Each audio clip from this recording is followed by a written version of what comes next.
Signore e signori, buonasera. Welcome to New York University, Casa Italiana, Zerilli-Marimò. My name is Stefano Albertini. I'm the director, and I'm here tonight with Mila Tenaglia, who is the executive director of N.I.C.E, New Italian Cinema Events. It's very easy to remember for how long N.I.C.E has brought Italian cinema, contemporary Italian cinema to New York, because their birthday exactly coincides with ours. So it's 32 years that Casa exists. We celebrated our birthday as Casa on last Sunday, and it's 32 years that N.I.C.E brings to New York every year a selection of new Italian cinema. And I would like to thank Viviana Del Bianco, who is not physically here with us. It's the first time, I believe, that Viviana, in 32 years that she's not here. So we are sending her good vibes and thanks for all that she has done through the years with a caparbietà and stubbornness that only Viviana has to continue to do this against all odds. When they would tell her that there was no longer money to do this, and they would tell her that there were other people bigger than her that was doing this, she never gave up. And every year she brought Italian cinema to New York. So for this we are very grateful, and Mila, you will convey our thanks to Viviana. And we have 2 evenings of Italian cinema on occasion of N.I.C.E this year. One is this, Viaggio nel crepuscolo, and we have the fortune of having with us Adriano Aprà, who was the inventor of the subject of this film, and he's going to be with us at the end of the film to talk about it. And then we have another film on Friday, Piccolo Corpo, and also in that occasion we're going to have the director of the film present with us for the Q&A. So you're here already. Come back on Friday, let people know about this. And Mila, what are the other appointments of N.I.C.E in New York for this year? Yeah, hi everyone. We are gonna close the New York new events on Saturday in Maisels Documentary Center. Please check the schedule and the program. We are going to have 2 films in the afternoon and 1 in the evening. California by Alessandro Cassigoli and Casey Kaufman, and Europa by Iraqi-Italian director Haider Rashid. Thank you, enjoy the program, and thank you. Thank you. Now I think we have a message from Viviana, a video message, and then my colleague, Professor David Forgacs, who is the chair of the Department of Italian Studies here at NYU, will briefly introduce the film, and then of course we expect you to stay to discuss it at the end. Enjoy. Ciao, oggi inizia il Festival N.I.C.E negli Stati Uniti, a New York. Ringrazio Stefano Albertini della Casa Italiana e Zerilli-Marimò che siamo partiti insieme col festival, e ringrazio della Casa del Mezzi Documentary. So che sarà un grande successo, e gli ospiti del N.I.C.E, ma noi saremo col cuore con voi. Have fun, enjoy the screenings. We're sad that we cannot be there, but we're there with our hearts. And yeah, thank you everyone involved for making this happen. We will see you soon. Ultimo ringraziamento è a Mila Tenaglia, che si trova da sola a New York a lavorare per N.I.C.E. Thank you, Mila, and thank you everyone else. Bye.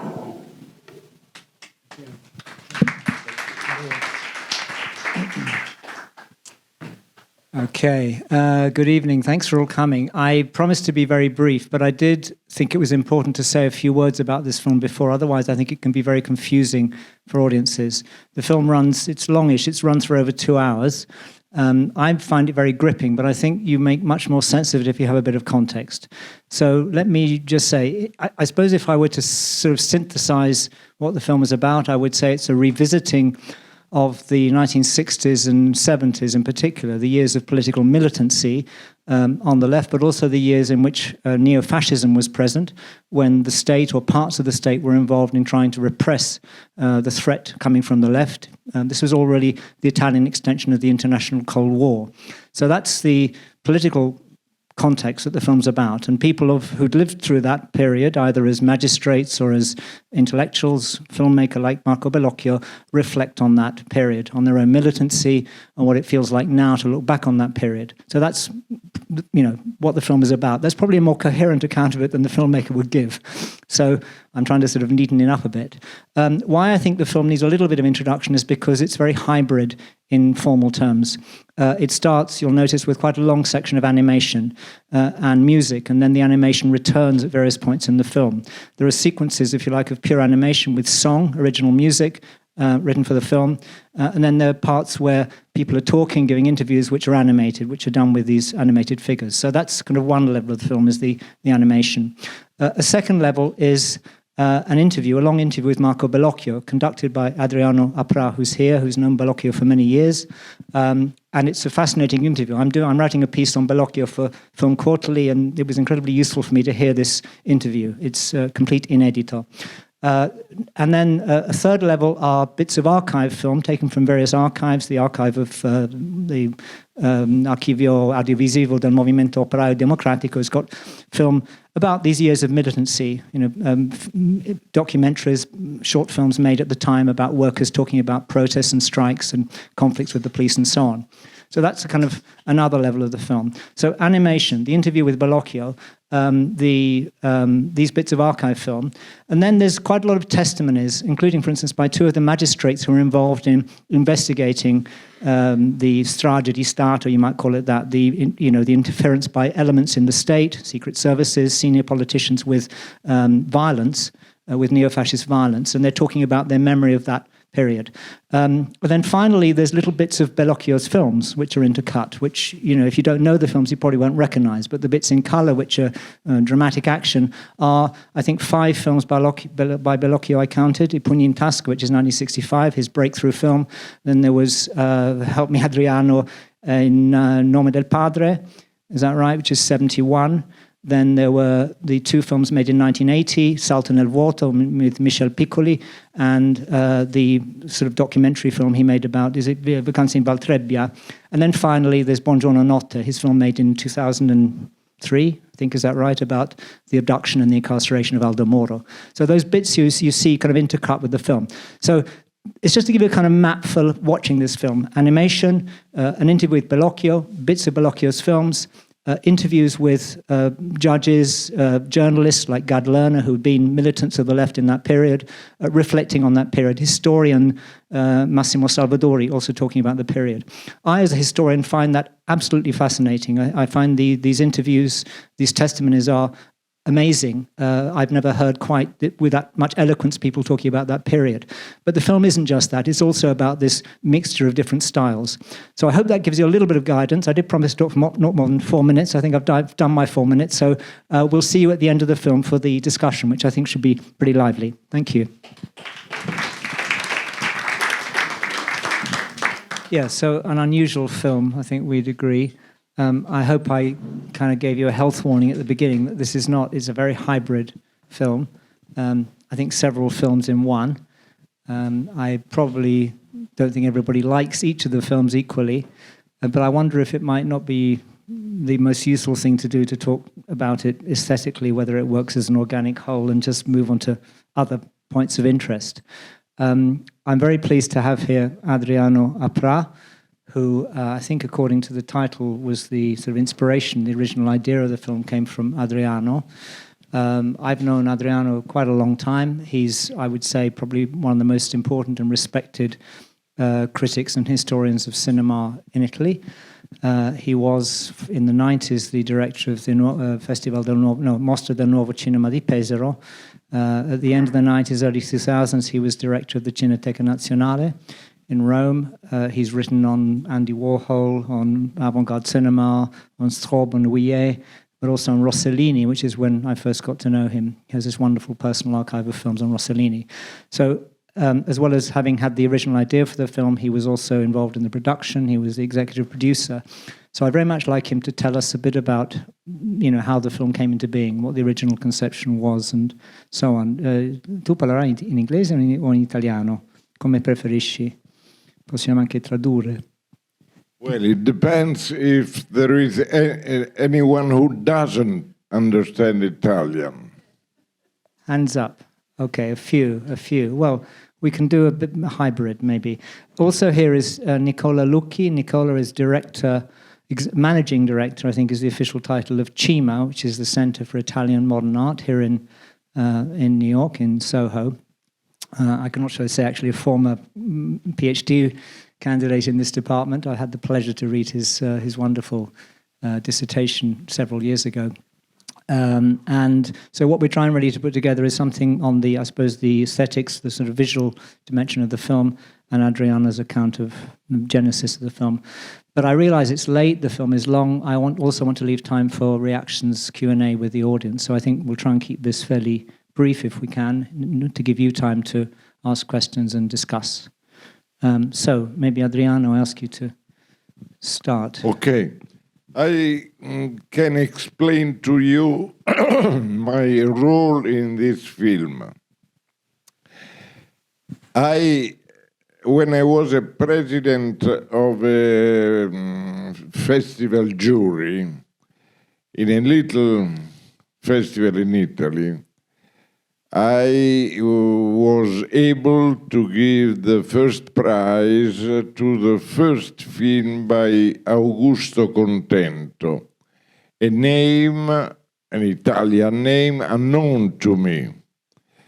And at the press conference, I met the producer of Augusto Contento, Giancarlo Grande, who is the producer of all films by Contento and also of this one. So in the following years, I had many relationships with both Augusto Contento, who is a shy man who doesn't want to appear in public, and obviously with Giancarlo.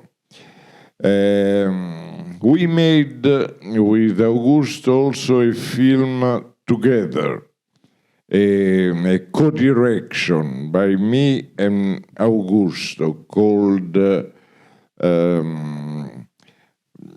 Red Ashes, and who was shot in Stromboli, an island near Sicily, a volcanic area where Rossellini shot in 1949 the film of the same title, Stromboli, with Ingrid Bergman. It was the first film made by Rossellini with Bergman. And so our relationship was very strong with Contento. And for this film, the beginning, the first idea was by me. I said, we need to do a film on Marco Bellocchio because there is no film who really explore his career, the relationship with Italy during many crucial years. And so little by little, the first idea changed, and but I was always in touch with the production of the film. I gave many suggestions. I made a relationship between Augusto and other people who are in the film.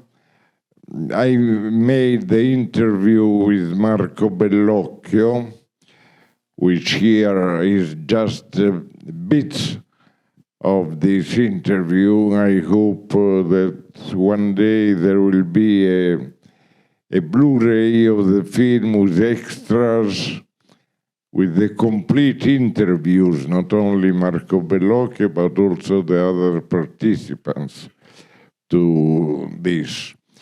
When I saw the film finished, I was very surprised by the fact that he used, not for the first time, but for the first time in this way, animation. And so just to define the film, I said it's an animated essay film. It's not a documentary, not at all. It doesn't document, because a documentary normally is about reality. You see reality.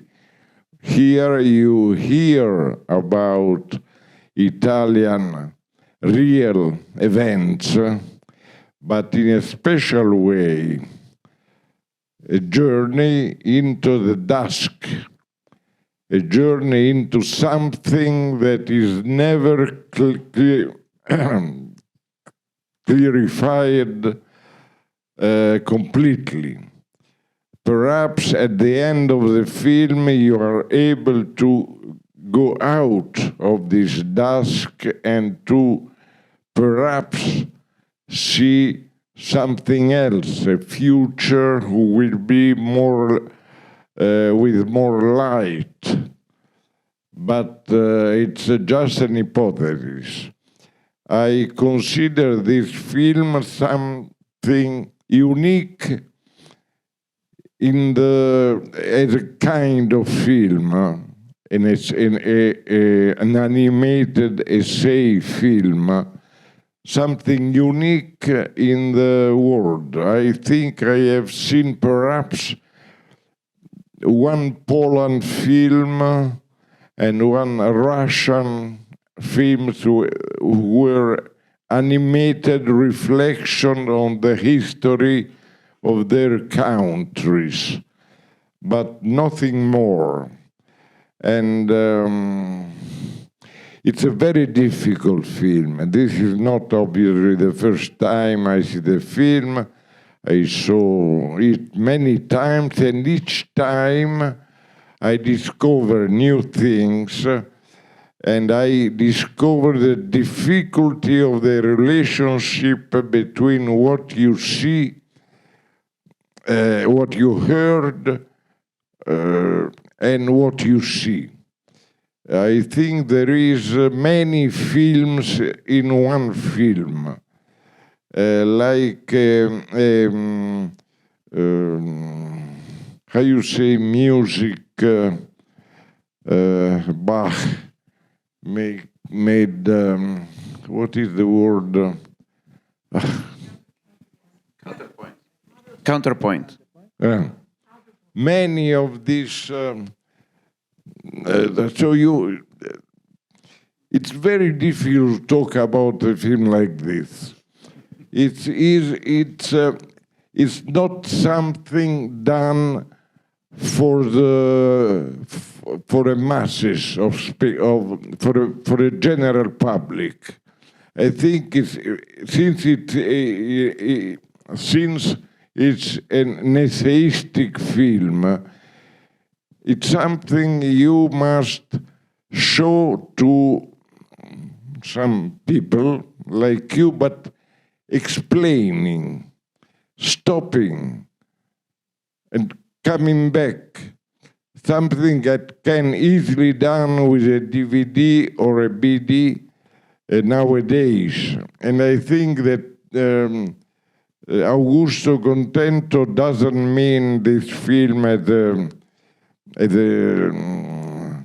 entertainment, as a spectacle, but something that can be seen and re-seen at home or in a class to discuss about details.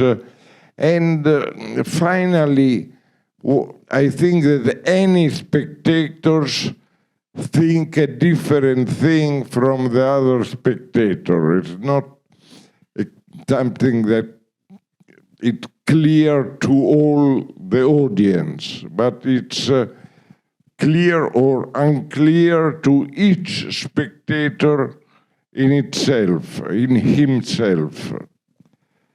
I must add that I'm here because this film is the second part of a trilogy about Italian political history.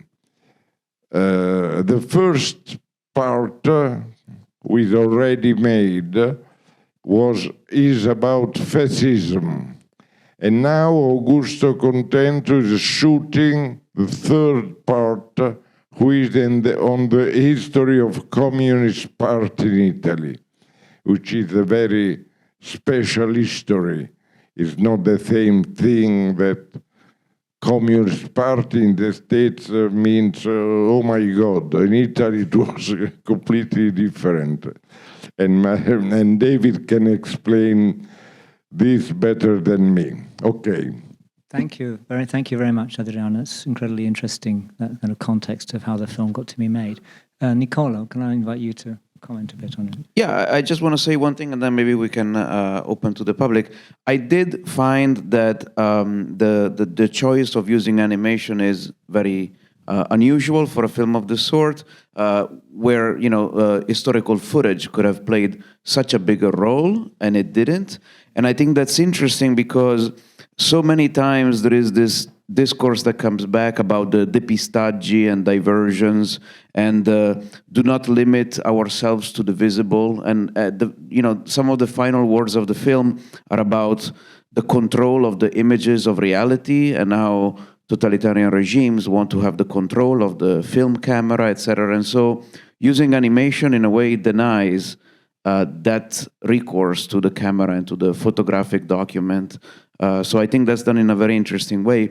And while it's not done often in film, I would argue that it's done more and more often these days with graphic novels. And the film, to me, reminds me a little bit of the historical graphic novels that come up very often these days. Even in Italy, it's become very common to use comics to tell these stories of the recent past. And so, to me, the film speaks to some degree the same language that some of the graphic novels that we see these days also present to us. So that was just an idea of mine. But if we have anyone in the public, I would be happy to bring the microphone. I think there's another one coming around, actually, Nicola. Is that you? There is another? There is another one. Okay, we have to give up one of ours. Okay. Okay. First of all, thank you so much for sharing with us this beautiful search, and it's very noble that you attribute it to your dad. I salute you. I want to ask you something from a point of view of production. How long it took you to do the movie, and did you go over budget? Sì, quanto tempo ci hai voluto fare? Quanto tempo è durato la produzione? Quanto tempo è durato la produzione del film e è andato fuori budget, cioè è andato al di sopra del budget? Volevo sapere. No, it didn't went out of budget. I don't remember how much this film costs, but very little. I don't know, three, I think around 400,000 euros. And no, from the first idea to the end of the film, I think it was 4 years, something like this. It's very, because it was, we made interviews on video. We began doing these interviews, and then all this was re-elaborated both in the editing and in the animation. And this took a lot of time. It's very complex, the kind of animation that you see here. So there was the first step with real interviews. I did the interview with Marco Bellocchio in his office in Rome with a video camera shooting. It was normal, like on television, let's say. But then all this disappeared. I think that Augusto wanted to make an abstract film on real things. The idea was that reality is very difficult to understand in Italy for what means really that period, that historical period. So you can do something realistic. You must keep the film in the dusk. But this dusk is a very animated dusk. It's not a static dusk. You know, with many things going around, the radar, the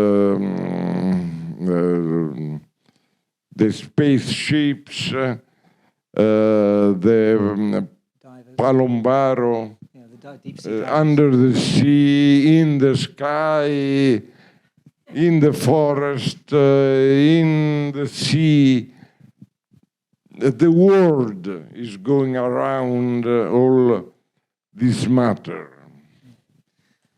Yes, thank you. I think it's very interesting, this thing coming out about animation and the kind of avoiding the real image. I think you're right to say that the graphic novel is a whole tradition of doing this. Other questions, please? Yeah. Yeah. Okay.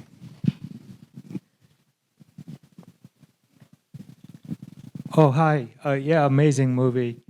I was just wondering, watching this and seeing the role Aldo Moro played, what, I think he died in the 70s? 78. 78. And we're almost 50 years later, and now we have Giorgia Meloni and the Brothers of Italy running the country. Just in the perspective of 50 years later, do you have any thoughts on what's happened to Italy? Who's going to answer that one? I mean, I can answer it because I've been talking about this recently, because the 100th anniversary of the March on Rome has triggered all sorts of public events. I think what this film shows very well is that fascism never went away in Italy. There's sort of myth that somehow, you know, the American media, when the Fratelli d'Italia won 26% of the vote in the election, they said fascism's coming back after World War II. First time you've had a fascist in power since 1945. It's not true. There's been fascist, neo-fascist parties in government since 1994.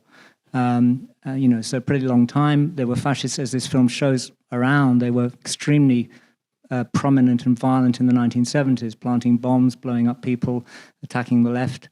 So I think one of the things this film addresses is the failure to purge fascism.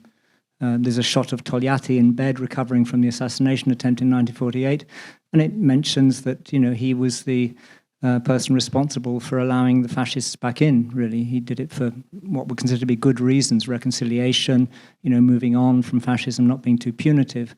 But it meant that large numbers of fascists went into the public administration, into the legal system, into the media, and into politics. They founded their own party, even though that was supposed to be illegal.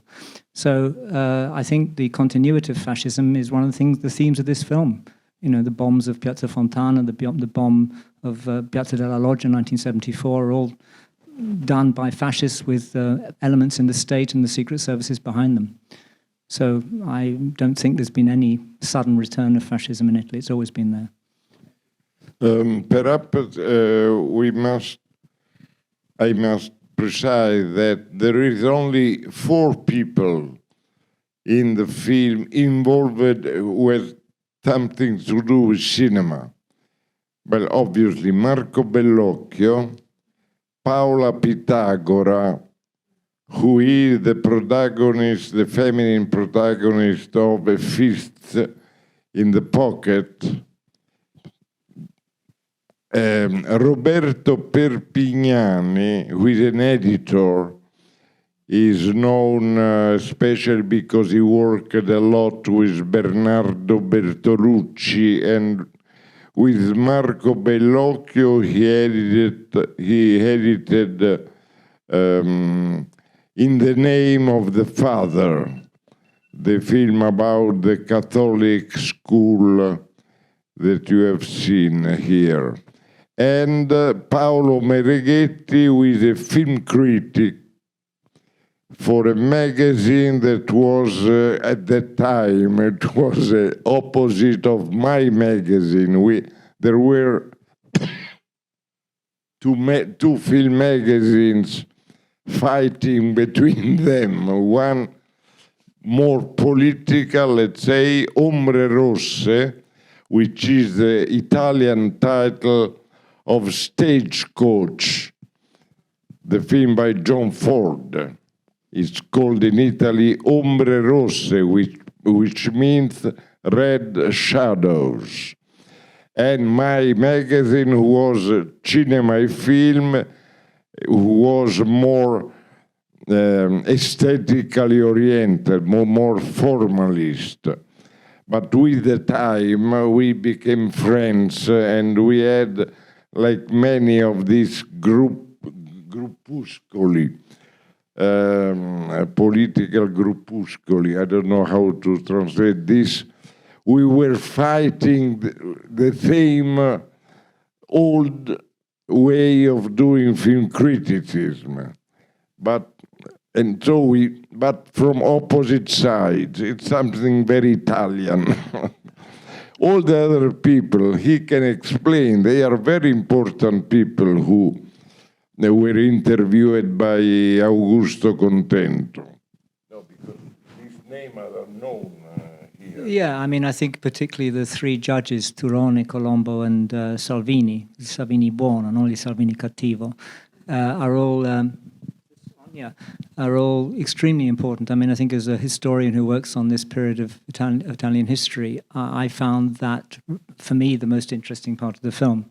Their testimonies, their accounts of the strage di Stato, this kind of presence, what one of them calls this hidden pyramid, this upside-down pyramid below the visible surface. Wonderfully interesting, really. I mean, this stuff has been published, you can read it, but I don't think I've ever seen this recounted so clearly in a film. So just for that reason, this film is, I find, of great historical value. But also Bellocchio's interview with you is wonderful, really. I don't know if you've seen this, but he made a film that's been shown recently called Marx Can Wait, Marx Può Aspettare, which is his own kind of autobiographical account of his brother's suicide. Camillo, is that right, his name? Or no, the brother, il fratello di Marco, come si chiamava? Camillo? No, non Pier Giorgio. Il fratello suicida, il fratello che si è ucciso, che si chiamava Camillo, no? Di Bellocchio.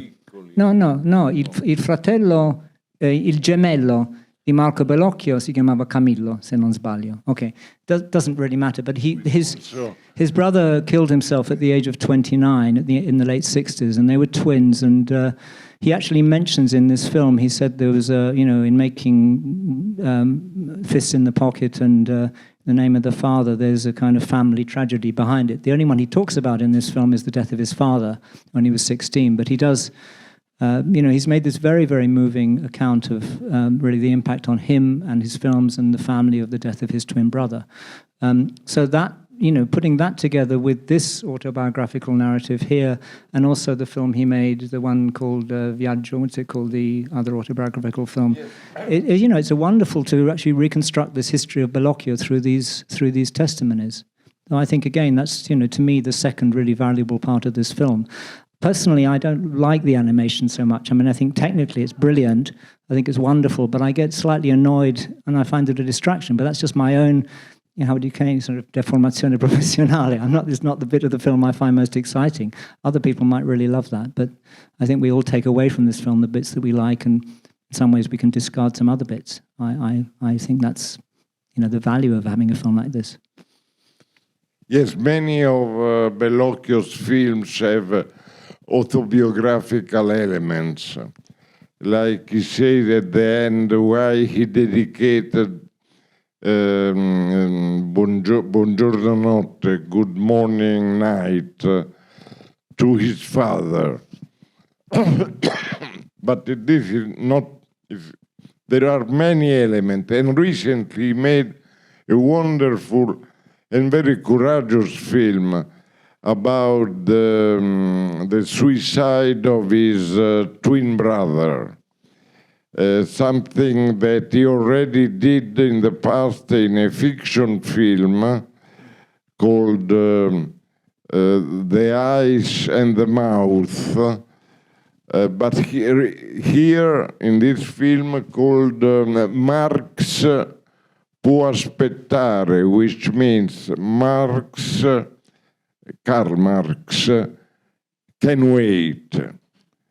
That was the word that Camillo, the brother of Marco, said to him when he was very depressed, and Marco said to him, you must join the Communist Party or the leftist movements, and Camillo said Marx can wait because he had other personal problems. And this film is very recent, and it's a documentary with all his family reunited, talking about the complexity of this family, because it was a very complex family. And the film you have seen about the college, the school, a sort of military school, but it was because Marco, before doing the Centro Sperimentale in Rome, the film school in Rome, studied in a college like this one. So also this film was very autobiographical. Okay, I'm aware of the time because this was a longish film. We've been going just nearly 3 hours, not nearly as long as Titanic, but that doesn't have a Q&A at the end of it. So I think we can take one more question, and I think then we need to wrap up. Yeah, I can see some. Yeah.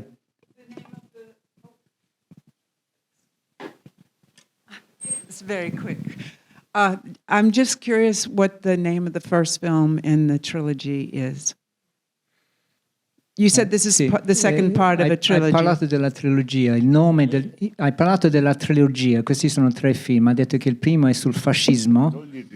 Il primo film sul fascismo, hai detto. Come si chiama, chiede questa signora, come si chiama il film sul fascismo? Journey into the Malerba. The bad, you can translate me. Which was the fascism. So it's true. Malerba. Thank you, Adriano. It's great to have your testimony. Thank you, Nicola. Thanks all for coming. I'd also just like to thank again Mila Tenaglia of N.I.C.E, who's organised the screening, for bringing this film to us. And